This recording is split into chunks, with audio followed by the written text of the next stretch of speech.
Y él dijo, no, no hagas eso, porque yo soy tu consiervo. Adora solo a Dios. Está en la enseñanza, en toda la palabra.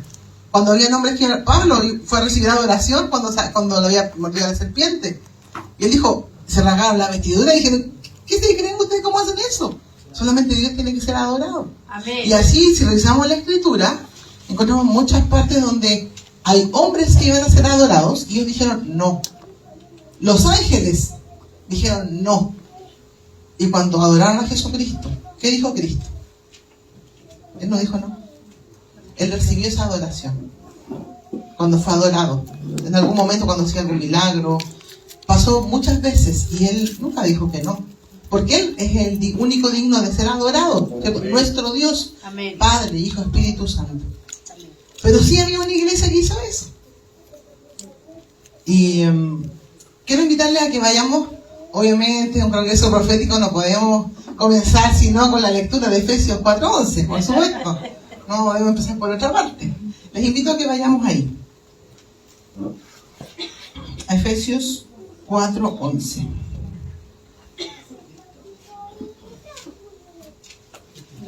Como tengo muy poco tiempo, no me presenté, no dije quién era ni por qué estoy aquí. Solamente damos a la palabra, que es lo importante. Pero mi nombre es Valesca Gatica, vivo en Pichilemu. Amén. Soy una hija de Dios. Amén. Pastor Cristian, ¿me puede decir hasta qué hora tengo el tiempo? Porque para estar atenta, saber calcularlo bien. Hasta la 1:30. Ya, muchas gracias. Bueno, tengo una Biblia que tiene los libros en otro orden, no en el original, así que a veces, no en el de todas las Biblias, entonces me cuesta a veces llegar al libro porque está un poco desordenada, vamos a decir. Lo pusieron ahí, súper, se pasaron, muchas gracias. Dice, vamos a leerlo ahí entonces. Él mismo dio a unos, no alcanzo a leer completo. Dice, y Él dio a unos apóstoles, a otros profetas, a otros evangelistas, a otros maestros, pastores y maestros. ¿Cierto? Sabemos que esa palabra, yo no podría decir que a lo mejor todos la conocemos, no lo sé, no les conozco, pero es una palabra propia de cuando hablamos de los 5 ministerios. ¿Cierto? Estamos en un congreso profético que estamos comenzando, vamos a hablar de esto todo el día. Pero esto es una palabra que nos confirma lo que el Señor estableció 5 ministerios, no 1 ni 2. Pero Dios ha estado en la historia, en la restauración de los ministerios. Entonces sabemos que Dios está restaurando el ministerio profético, que de eso trata el seminario de hoy, el congreso, pero esto no comenzó ahora, no está comenzando recién, pero tampoco comenzó hace 200 años. En la historia Dios está restaurando el ministerio profético, pero eso es hace como unos 80 años o 120. Es como decir recién. Para mí, claro, yo no nací, si apenas no tengo 120. Pero sí, en la historia de la humanidad, eso es reciente. Para Dios, sí, eso es hace un ratito nomás.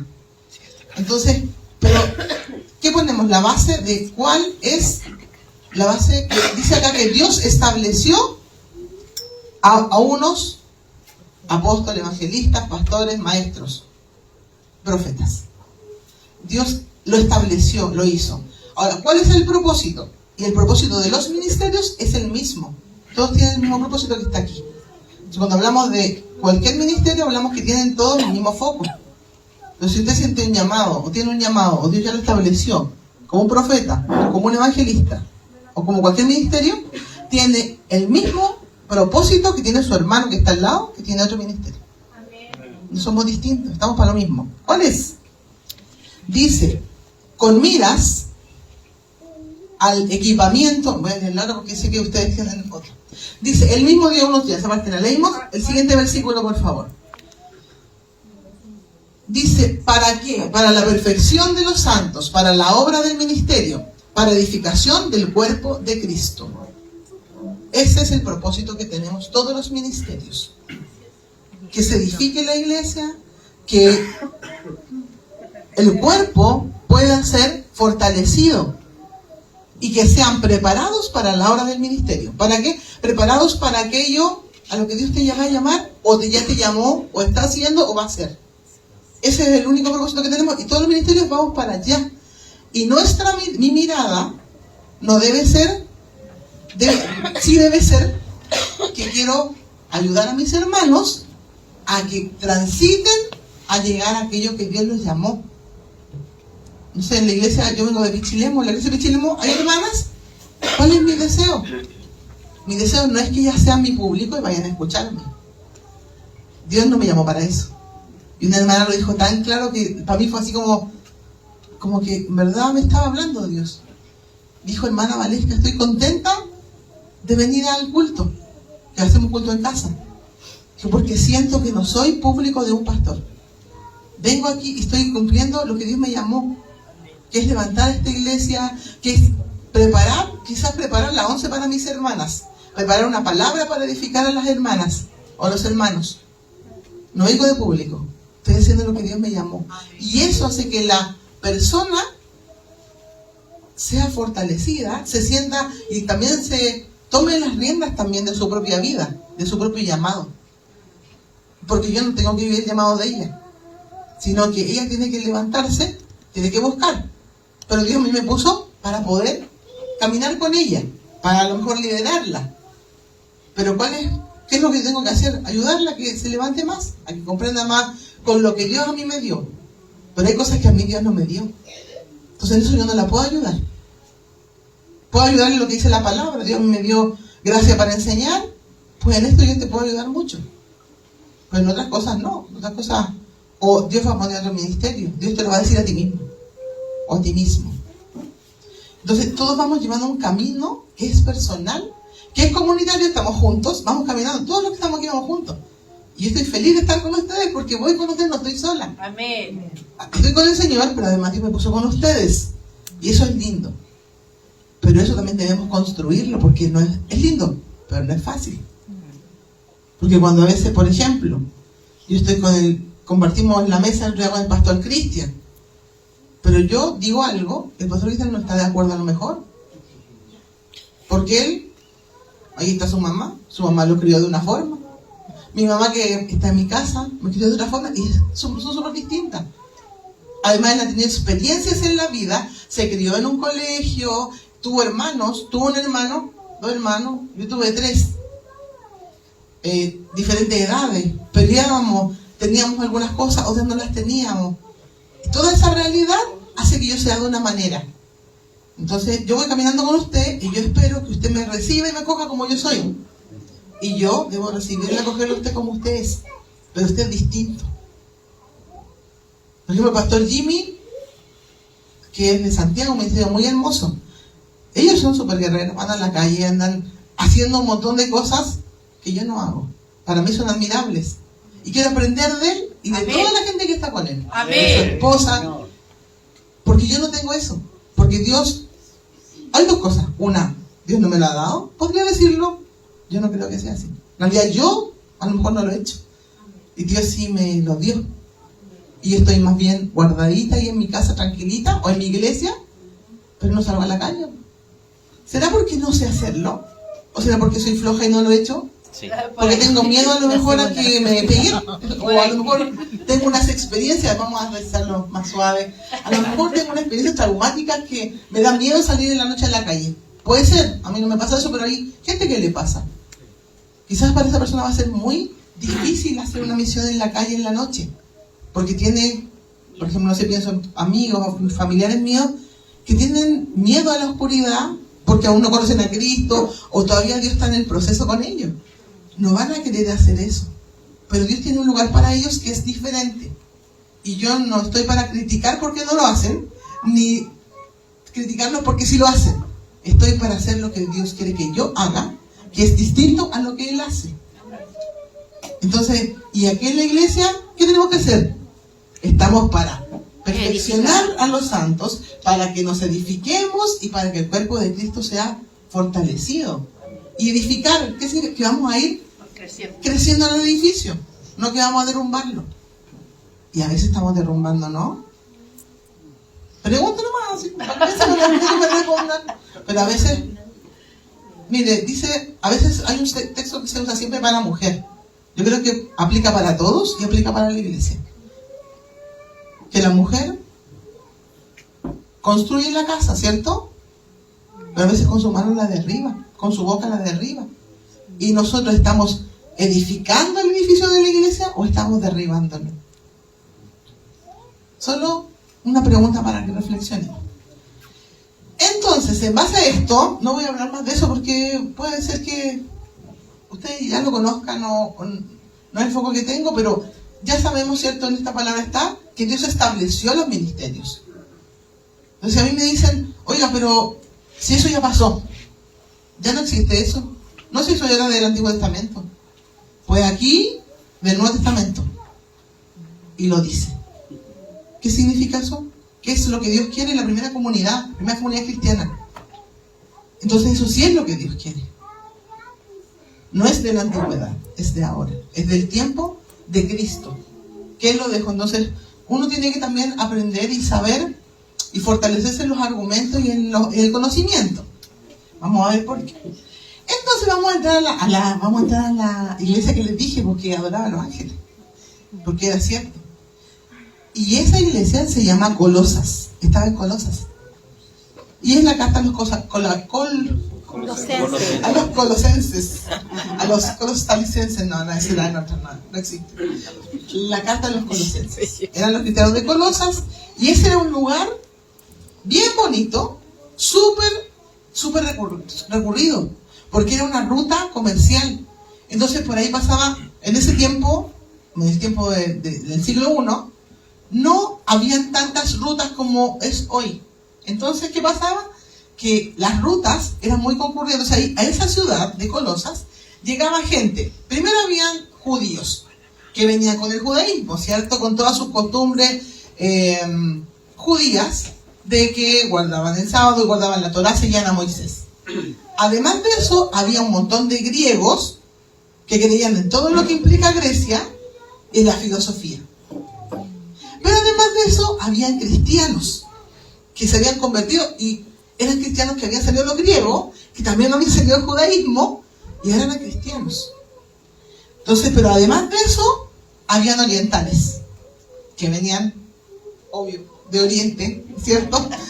De Oriente, de acá depende de cómo miremos el mapa, y ellos tenían también sus costumbres orientales. Entonces, ¿qué pasó? Que en Colosas fue un revoltijo, y ahí es cuando quedó la escoba. Entonces aquí Pablo nos advierte.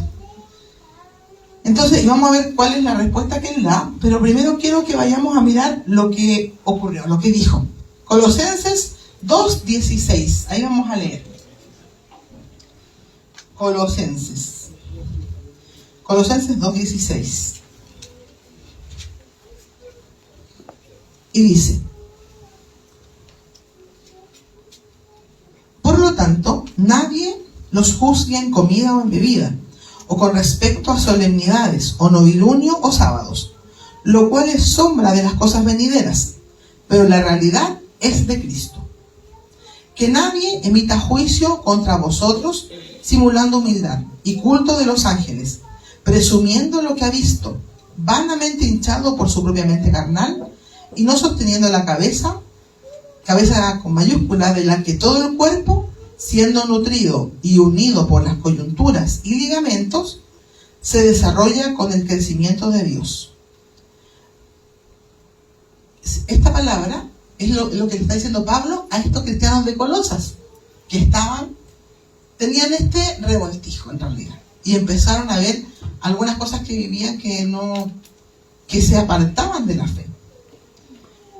Entonces después dice, en el 20, si moriste con Cristo a las presuposiciones del mundo, ¿por qué como si vivierais en el mundo sois sometidos a preceptos como no uses, no comas, ni toques, según mandamientos y doctrinas de hombres, cosas que están todas destinadas a perecer con el uso? Tales cosas tienen en verdad cierta reputación de sabiduría en una religión impuesta por uno mismo, y en una falsa humildad y severo trato en el cuerpo, pero no tienen valor alguno contra los apetitos de la carne. ¿Qué es lo que pasó aquí? Aquí Pablo le está diciendo como es como una radiografía de una herejía. Esto es, mira, a veces nosotros hablamos y tenemos que mirar las cosas. Yo sé que si les digo cosas lindas como, mire, el Señor lo llamó, usted va a ser profeta, yo le puedo decir muchas cosas muy lindas que dice la palabra. Le puedo decir, Jeremías, no tengas miedo, aunque seas joven, Dios te llamó, y Dios te llamó para derribar, para arrancar. O te puedo decir como Isaías, que Dios lo llamó, lo purificó con un carbón y fue glorioso, y él vio los ángeles y vio la gloria de Dios. ¿Es glorioso? Sí. Pero hoy el Señor me ha dado esta palabra para compartirla. ¿Qué es lo que quiere el Señor? Que estemos alertas. Él quiere que usted mire su entorno, su vida espiritual, con un foco de resistir a la herejía. Nosotros debemos cuidarnos de la herejía. Mira, hay muchas herejías. Una herejía es una enseñanza que se opone a la Escritura y que su fin es que se desvíe de Cristo. Ahí está el punto. El punto está en Cristo. Ahí está nuestro criterio. Esto que estoy recibiendo, esto viene... ¿Cómo va a ser que yo me consagre más al Señor? O me enaltezca más yo. Así uno debe mirarse, y eso implica que uno crezca como persona. Y tenemos que también crecer para poder ministrar a otros, para poder servir al Señor. Necesitamos crecer también personalmente. Y tenemos que dedicarnos tiempo. Y ese crecimiento personal no es en un seminario ni en un congreso, ni es en una semana, es en años de vida. Amén. Años de vida, años de trato, de dolor, de humillación. Y justo lo que nos hace crecer, como decía el pastor Vladimir, no es las felicitaciones que me dan, sino que más bien la persecución que me hacen. Ahora, yo espero que la persecución no sea porque yo me porté mal, porque ahí no vale. Solo vale cuando es mentira, vale. Cuando es falso, vale. Pero si me dicen que yo estoy adulterando, soy adúltera, y efectivamente adulteré, no es, oye, esta hermana me persiguen. No, si estoy pecando, está mal. Pero si dicen eso, pero yo no hice eso, ese sí que vale. Gózate. Ese vale para que yo crezca. Y ahí nos gozamos en el Señor. Pero aunque usted tiene ganas de llorar, es triste y es muy triste. Y le digo, no porque me lo contaron, porque así fue. Así pasó, ha pasado situaciones dolorosas de ese tipo. Pero gloria a Dios, que bueno. Porque sé que cuando pasa eso, el Señor me permitió comprender que eso hacía crecer, estaba preparando mi tierra para la obra que Él quiere hacer en mí. Pero era necesario que yo pase por eso, aunque a mí no me guste. Y aunque yo quisiera que me trataran bien, que fueran amables, porque yo soy amable, pues. Yo espero que si no soy amable, los otros sean amables. Pero no es así la vida, y tampoco el trato, ni eso me hace crecer en absolutamente nada. Entonces, nosotros debemos cuidarnos de la herejía. Y eso, debemos tener temor de Dios en eso. Yo tengo que preocuparme de que aquello que yo le voy a enseñar a alguien no sea una herejía. Fíjense que cuando yo salí del catolicismo romano, yo era profesora de religión. Además, estaba en un convento para ser monja. Aunque usted no lo crea y no lo parezca, pues estaba en un convento. Y pero varios años yo enseñé, pero cuando yo llegué a Cristo, el Señor me ministró con una sola palabra. Ahí fue cuando yo creo que Dios me llevó a Él, cuando leí el segundo mandamiento y supe que la Biblia católica y la evangélica dicen lo mismo en los 10 mandamientos. La Biblia católica está el segundo mandamiento, pero el católico tiene un velo que no lo puede ver. Yo enseñé eso 5 años a los niños, pero yo no me daba cuenta que eso no estaba ahí, porque te dan un pergamino que hay 10 mandamientos que son, y el segundo lo sacaron. Entonces cuando yo leía mi Biblia católica, estaba el segundo mandamiento, pero cuando leía ese pergamino que le dan a los niños no estaba. Pero yo no era capaz de darme cuenta, ni me cuestioné así, pero ¿por qué esto es distinto? Porque en mí estaba puesto el velo, Pero ¿qué dice la palabra? Que cuando el velo le sea corrido, pues entonces sí. Se convertirá al Señor. Claro. Entonces ahí sí se van a convertir. Entonces el Señor tuvo que correr ese velo. ¿Y cuando lo corrió? Cuando un pastor me predicó, me dijo, lee el segundo mandamiento. Y ahí el Señor, en un momento, conmigo el Señor me dio a entender que yo había pecado, ¿cuántos años? Porque le había enseñado a 300, 500, 800 personas una mentira. Y ahí yo lloré. Yo como me dio mucha pena y lo que me llevó fue a arrepentirme. Que Señor, ¿cómo yo he estado equivocada toda la vida? Y yo le enseñé a cuántos niños, y esos niños no son grandes y creen lo mismo. ¿Y quién es responsable? Yo se lo enseñé. Esa es una culpa muy grande que yo tenía. Porque cuando Dios me hizo darme cuenta, porque no fue porque se me ocurrió, sino que Dios me confrontó con el segundo mandamiento, me permitió comprender y me vino el recuerdo de toda la gente. Y yo había formado a niños chicos en la catequesis, típico, a jóvenes y también adultos. Y toda esa gente en ese momento piensa eso, que es mentira, y yo se lo enseñé. Esa carga delante de Dios es muy fuerte. Para alguien que enseña, que es un maestro que valora tanto la enseñanza, enseñarle la mentira. Soy culpable de la mentira de ellos. ¿Cómo me saco esa culpa? Yo no puedo. Solamente el Señor podía hacer un milagro y darme el perdón y yo entregarle a esa gente, porque ¿qué puedo hacer? Yo no puedo buscar a esa gente, ni siquiera sé quiénes son, dónde están, no sé. Pero viven así. ¿Y qué voy a hacer? Si yo no puedo hacer nada. Entonces, ¿qué hago? Se lo entrego al Señor y le pedí perdón de guata. ¿Cuánto ayuno? Años de ayuno, Señor, perdóname.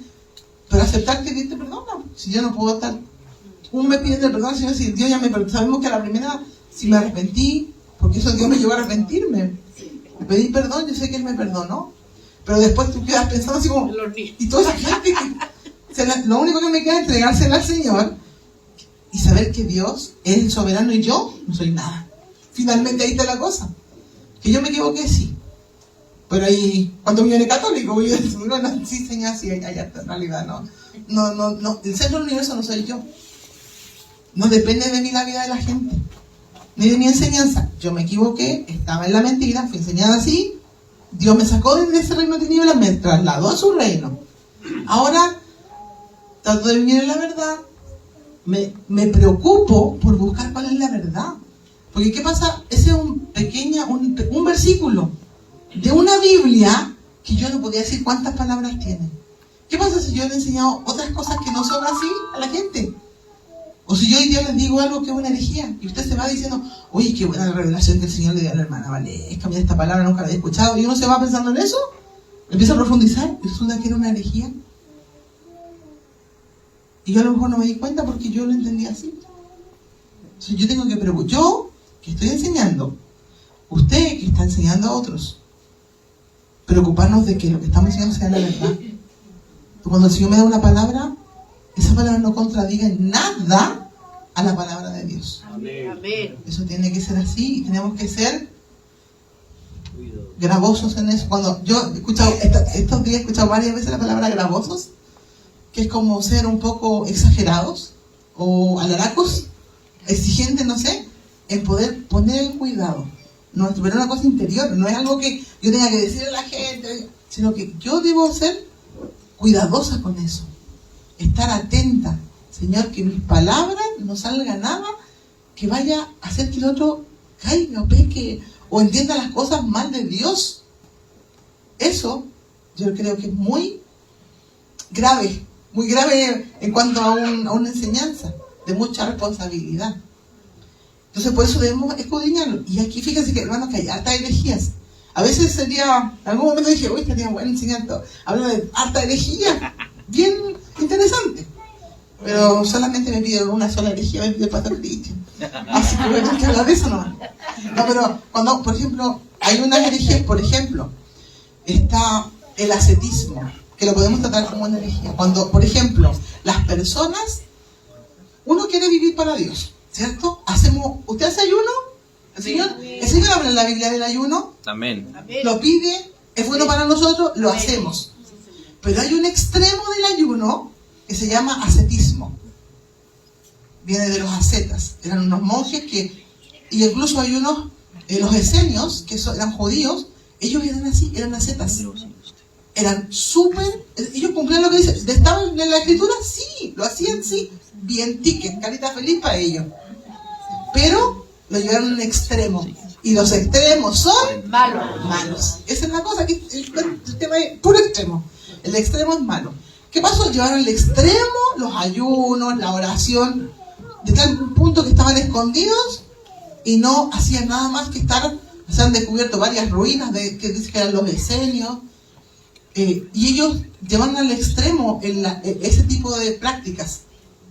Pero eso no es lo que el Señor había dicho. El Señor dice, ayunen, pero no para sus deleites. Y hay por ejemplo, Isaías 58 que dice, ustedes ayunan, pero no oran, pero no saben ni cómo oran, porque al final están pidiendo para su puro deleite.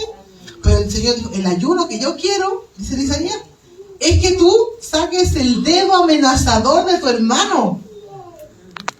Y uno dice, pero Señor, si yo estoy viviendo la Biblia, yo soy una buena persona, no sé, trato de no andar hablando mal de otro, trato de no despreciar a otro, de no avergonzar a los demás. Entonces soy relativamente buena. Pero el Señor, ¿qué dice? Cuando habla del ayuno, dice, cuando tú, dice, el Señor dice, pero yo no escucho ese ayuno, porque están como los juncos, como no hay que los judíos hacen un movimiento así cuando oran, y el Señor dice, están como si fueran los juncos, unas plantitas que hacen así, pero no tienen ninguna validez porque ustedes tienen su dedo puesto en el hermano y están enjuiciándolo. Entonces él dice, aunque no pensaba en eso, pero creo que es bien, mire, dice en Isaías 58, dice en el versículo 6, en el versículo 3, al final del 3 dice, pero he aquí, el día de ayuno buscáis vuestro interés y apremiáis todos vuestros trabajos. He aquí, lo haces para contienda, para debate ayuna, para herir con puño inicuamente. Dice, no ayunen como ahora, si quieren que su voz sea oída en lo alto. No lo hagan así, dice el Señor. Dice, y al final después dice el 6, ¿no es más bien el ayuno que yo escogí desatar las ligaduras de maldad, soltar las cargas de opresión, dejar libres a los quebrantados, que rompas todo yugo?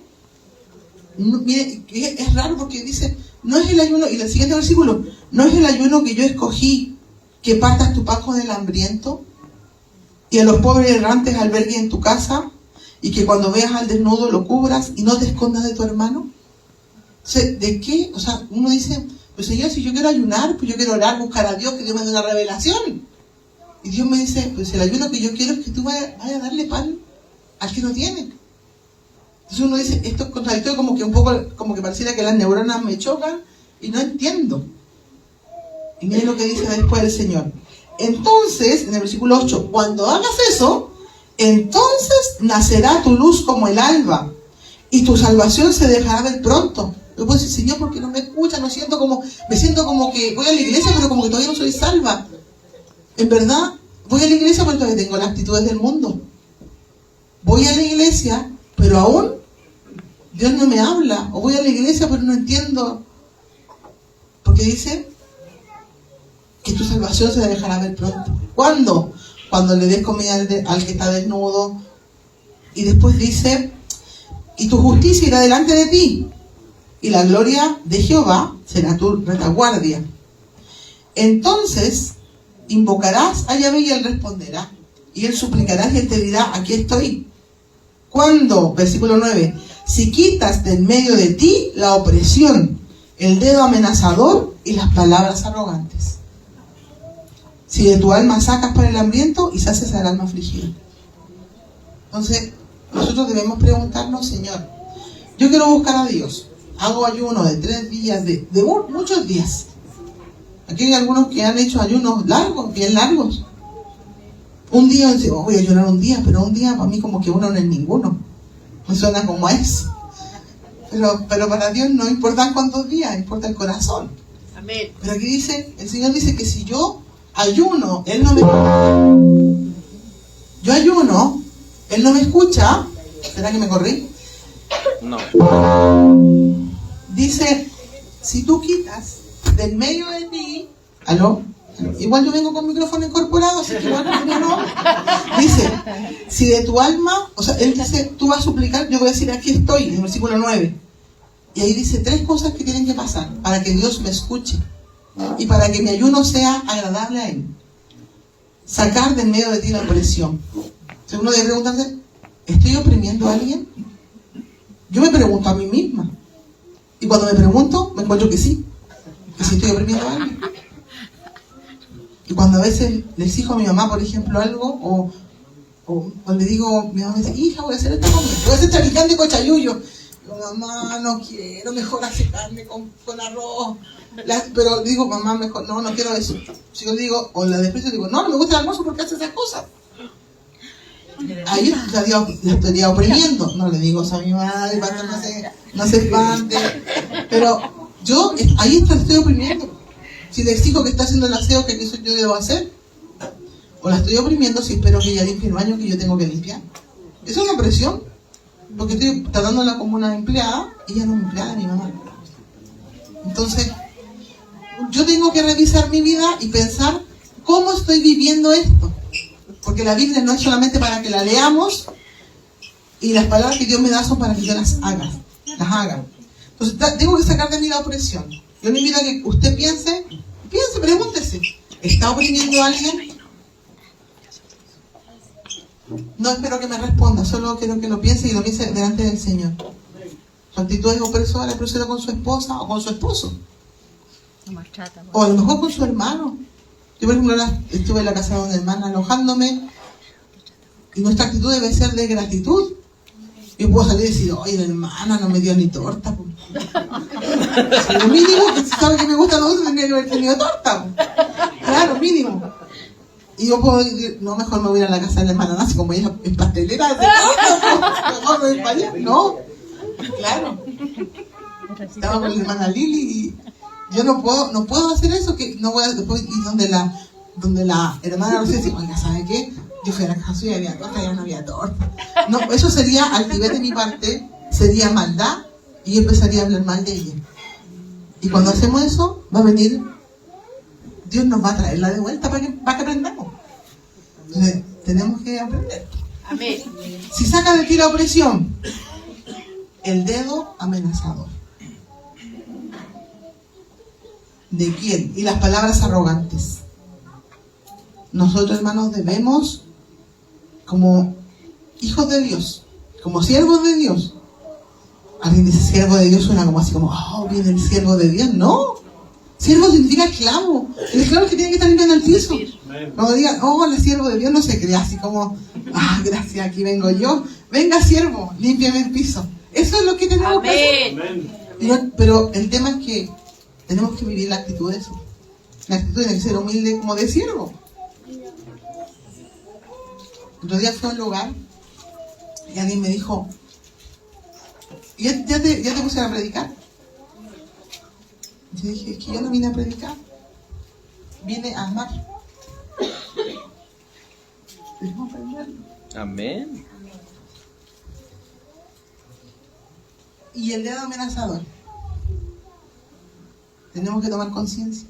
Tenemos que sacar de nuestros hermanos el dedo amenazador. ¿Hasta cuándo seguimos así? ¿Hasta cuándo estoy esperando que mi hermano tiene que hacer esto? Es que él no ora como yo, pero es que él no recibe esas revelaciones. Es que este hermano no tiene amor, que este hermano me contesta mal, es que este hermano me miró feo. ¿Qué me importa si lo miro feo? Aleluya. Tenemos que salir, porque el centro del evangelio no somos nosotros. Si me mira, que me mire como quiera, me da igual. Amén. Que quiera darnos igual, pero no nos da porque somos humanos, somos sensibles, no podemos llorar. No quiero diferenciar de género, pero la verdad es que sí, hay algunos que nos pasa más quizás que a otros. Pero sí, a veces somos como mujeres, tenemos desarrollado alguna sensibilidad más que los hombres en algunas cosas. Debemos comprendernos y no atacarnos. Somos así. y pensar cómo puedo acoger a mi hermana que es así. No, ¿hasta cuándo mi hermana no va a cambiar? Tiene que cambiar, pues, ¿por qué? ¿Por qué hace eso? No, si yo no vine, Dios no me mandó para cambiarla, me mandó para edificarla. Entonces, ¿cómo la edifico? ¿Cómo edifico a mi hermana que es diferente a mí? Porque yo soy una persona bastante amable, pero hay gente que no es así. Amén. Entonces, claro, yo naturalmente espero eso. Pero ¿cómo entiendo a la gente que no es así? Porque ha sido maltratada en la vida, porque su familia no la criaron amable. Claro. Yo tuve una familia en que mi papá era muy bueno para jugar con nosotros cuando éramos chicos. Mi mamá era una mujer muy amorosa. Entonces somos una familia bien acogedora. Todos mis amigos que siempre iban a la casa de los hermanos saben que en mi casa hay acogida, nunca va a cerrar la puerta, van a sentirse bien y nadie los va a obligar a nada. Esa es la verdad de mi casa, que nadie los va a obligar. Porque así fuimos criados en libertad. En libertad de acción. Tú decides lo que piensas. Y aunque los papás siempre hay cosas que se opusieron, pero obviamente como papás había unos límites, pero unos límites bastante relajados en realidad. Pero hay familias que no fue así. ¿Qué pasa con mi hermano que cuando fue criado y fue pequeño, no estaba el papá, no estaba la mamá? O si estaban, no les permitían nada, fueron golpeados. ¿Cuánta gente tenemos en la iglesia que son golpeadas? Y su reacción hoy día es de cuando lo golpeaban de niño. Entonces, ¿cómo reacciono yo? ¿Maltratándolo? ¿O exigiéndole que sea amable? Si toda la vida fue maltratado, no puedo pedirle eso. Pero nuestra reacción, o sea, yo ahora estoy haciendo una reflexión. Pero si yo me encuentro con alguien así, a veces no me pongo a reflexionar, sino que reacciono y me digo, ¿pero por qué no me saluda? ¿O por qué esta persona es así un poco tosca? Tengo un amigo que es bien tosco, y la verdad es que a mí no me gusta que sea así. Cada vez que yo creo que cada vez que puedo le reclamo. ¿Pero por qué me responde de esa manera? Soy así. Pues cambia. Es justo lo contrario que estoy diciendo ahora.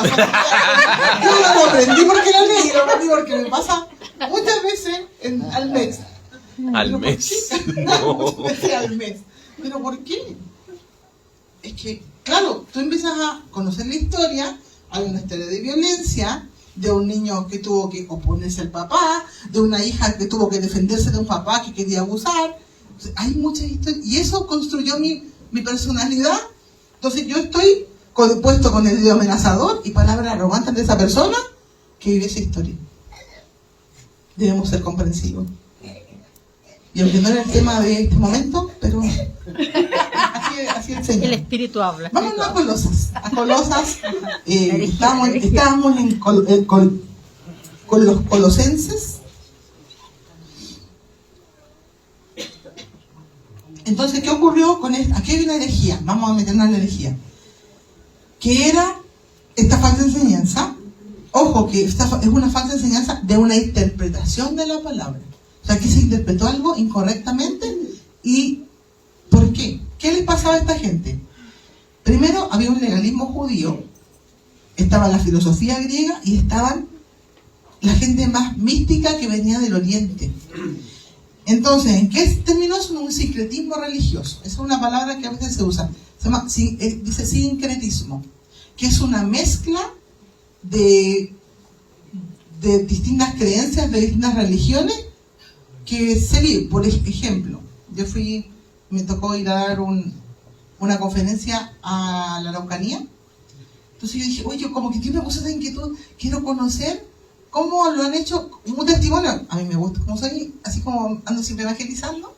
Entonces yo dije, me gustaría saber cómo el Señor, por ejemplo, alguna hermana, que era profesor, que era mapuche, cuando se convirtió al Señor, cómo Dios lo hizo, po. Me gustaría, entonces como era una junta de 200 profesores, entonces había mucho a donde preguntar, y eran mapuche mucha gente, entonces yo entré a conversar con ellos. Entonces yo quería conocer cuál era su cosmovisión. Esa era la palabra clave, la cosmovisión cristiana de un mapuche que se convirtió. Entonces, en un momento se dio la conversación con una persona que estaba ahí, y yo le digo, me gustaría que me comentaras cómo fue que tú eras no, yo soy mapuche, sí, de verdad, sí, de origen, de esa etnia. ¿Y cómo fue cuando Cristo tocó tu vida? Y me dijo, pero hermana, si la sangre tira.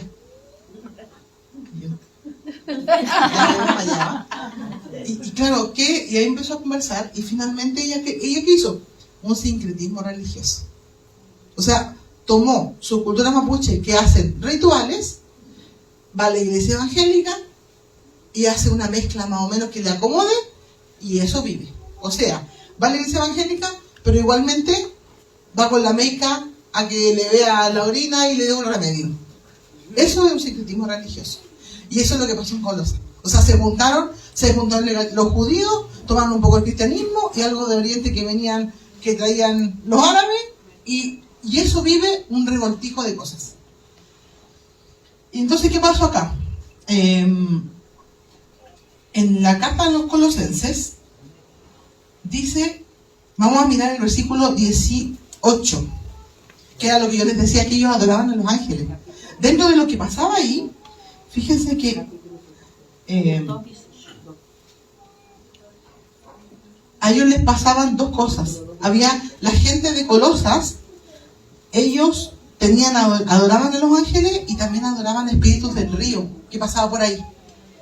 Entonces ellos mezclaron el cristianismo con eso, o sea, seguían dándole como culto a Cristo, pero además se mezclaban o sea, seguían dándole culto a los dioses, a los espíritus del río y también a Cristo. Y eso, por supuesto que no estaba bien. Entonces, ¿qué dice? Nadie los prive de vuestro premio, afectando humildad y culto a los ángeles, metiéndose en lo que no ha visto. Voy a leerla desde acá. Dice el 18.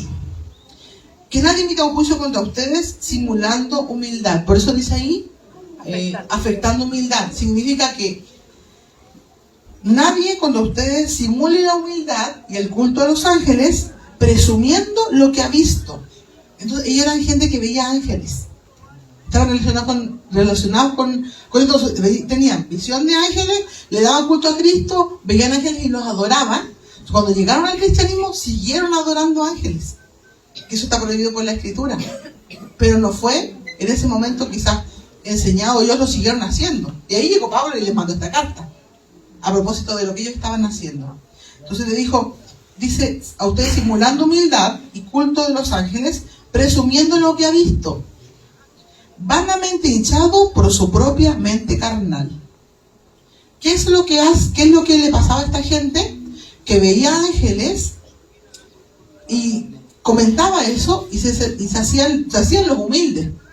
Se hacían como que en realidad suaves, en humildad.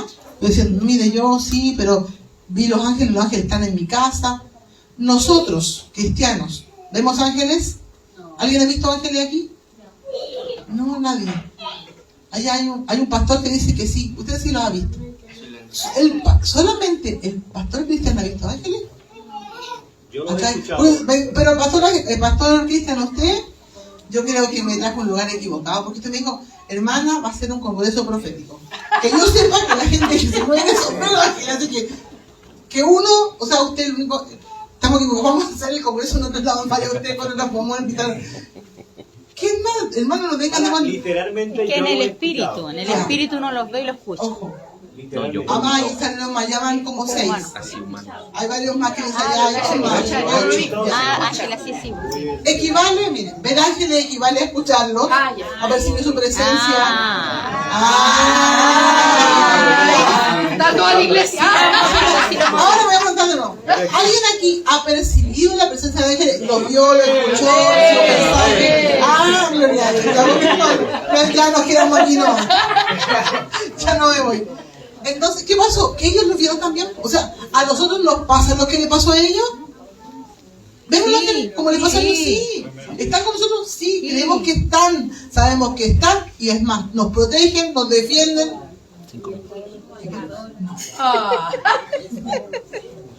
Ya, los ángeles, entonces están con nosotros. Y ellos están y los vemos. Nos pasa como a ellos. O sea, esto pasó. ¿Qué pasó? Que ahí está el tema.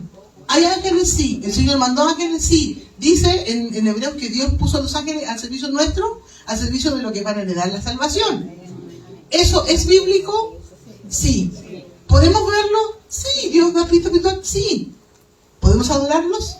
No. Ahí está el detalle de la herejía. La herejía es algo que de verdad está en la Biblia, que habían ángeles, pero se desvió cuando se pusieron a adorarlo. Entonces es como, la herejía es una verdad a medias, y nosotros debemos cuidarnos de eso.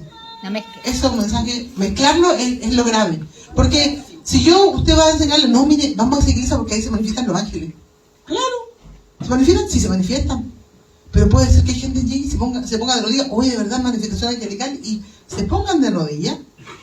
Pero en realidad es porque nos falta ese punto. Pero se fijan que la línea entre lo correcto y la herejía es grande o pequeña. Es muy pequeña. Es una cosa de darse cuenta de que existen ángeles, sí, los adoramos, no. Pero eso debemos conocerlo, y es una línea delgada que cuando estamos en términos espirituales es fácil pasarse para acá de la línea. Ahí está la línea. Estoy aquí. Cuando estoy en lo profético, la línea que está aquí dividiendo esto es súper delgada. Entonces yo, como profeta, debo cuidarme en extremo en eso. ¿Por qué? Porque dice la palabra que quien va a ministrar como profeta en ese ministerio, en ese servicio, va a ser la voz de Dios. Dios dice, si tú apartas lo precioso de lo vil, serás Como mi boca. mi boca. Hay una versión que dice, serás como mi boca. La Reina Valera dice, serás como mi boca. Pero hay otra, la textual dice, serás mi boca. No dice cómo, serás mi boca. ¿Usted quiere ser boca del Señor? Amén. ¿Qué hay que hacer? Para mí eso es muy delicado. Porque cuando yo voy a... El Señor dice, si apartas lo precioso de lo vil. ¿Qué es eso? Lo precioso. El reino, el amor. Vamos a Gálatas 5:22. Ya que el pastor me dijo que me quedan 5 minutos, tengo que... Gálatas 5:19. Pero no, que empezamos a Gálatas 5:22. ¿Qué es lo hermoso? Cuando dice el Señor, aparta lo precioso de lo vil. Si tú apartas lo precioso de lo vil, serás mi boca. ¿Qué tengo que hacer yo si tengo un llamado profético? Tengo que apartar lo precioso de lo vil. ¿Qué es lo precioso? Lo lindo, lo hermoso que dice aquí en Gálatas 5:22, que muchos de nosotros tenemos. Dice el fruto del Espíritu. El fruto del Espíritu es amor, gozo, paciencia, benignidad, bondad, fidelidad, mansedumbre, dominio propio. Contra tales no hay ley. ¿Qué tengo que preocuparme yo de hacer eso? Si yo hago eso, dice, si tú apartas lo precioso de lo vil. Esto es lo precioso, es un ejemplo. Hay muchas más cosas preciosas de Dios que le esperan a nosotros. Esto es lo precioso. Tengo que apartarlo de lo vil. ¿Qué es lo vil? Lo que está antes, en el 19. Dice, lo vil es, evidentes son las obras de la carne, las cuales son inmoralidad sexual, impureza, lascivia, idolatría, hechicería, hostilidades, contiendas, celos, ira, rivalidades, disensiones, sectarismo, envidia, borrachera, orgía y cosas como esta. O sea, hay varias más.